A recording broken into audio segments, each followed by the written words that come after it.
Hello, my name is David Hines, and I'm the Amarillo College Orchestra Director.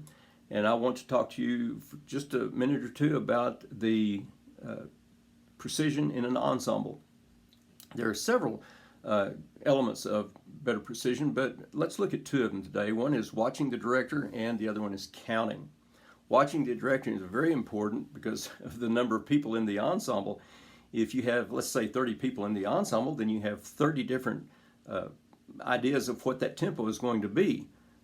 The only solution, watch the director. He's the one that's in charge, and he's the one that's going to establish that tempo, so you must watch him.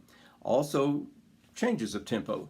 If you have abrupt changes in the music or gradual changes such as ritordandos, accelerandos, and so forth, then you have to know what that change is going to be, and the only person that knows is the director. Watch the director always. The second element of precision is counting.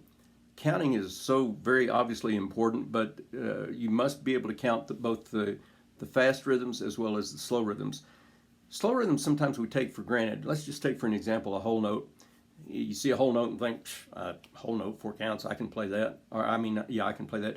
But once you start playing, you have to be careful not to let your mind wander, and all of a sudden you don't know which note, which beat you're on. Are you on beat 3, 4, 1? Well, you have to count. Make yourself count during all of the slow rhythms. Same is true for fast rhythms.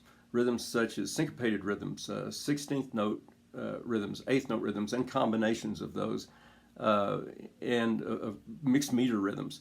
All of those rhythms are very important to count. And it's very important that for counting, because if you can count the rhythm, then you can perform the rhythm. You need to understand the rhythm, then be able to count the rhythm, and then that translates to the performance of the rhythm, which also translates into a better precision for the ensemble. But in addition to counting rhythms, we must be able to count rests. Rests are very important. If you have, for this slow rest and fast rest, for the same reason in counting the slow rhythms, you have to count the slow rests. If you have a 4-count rest or even an extended rest, you have to know where you are in order to come back in.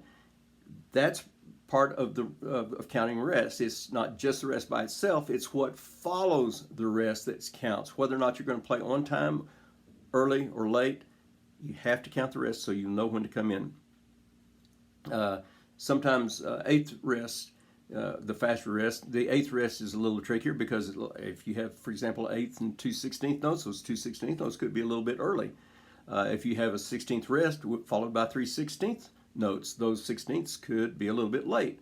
But recognize the tendencies, count always, and always, again, going back to rule number 1, watch the director.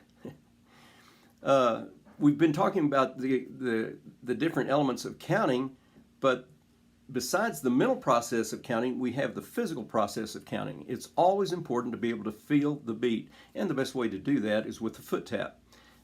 You don't have to do a loud foot tap, clomp the floor in the rehearsal or in the performance.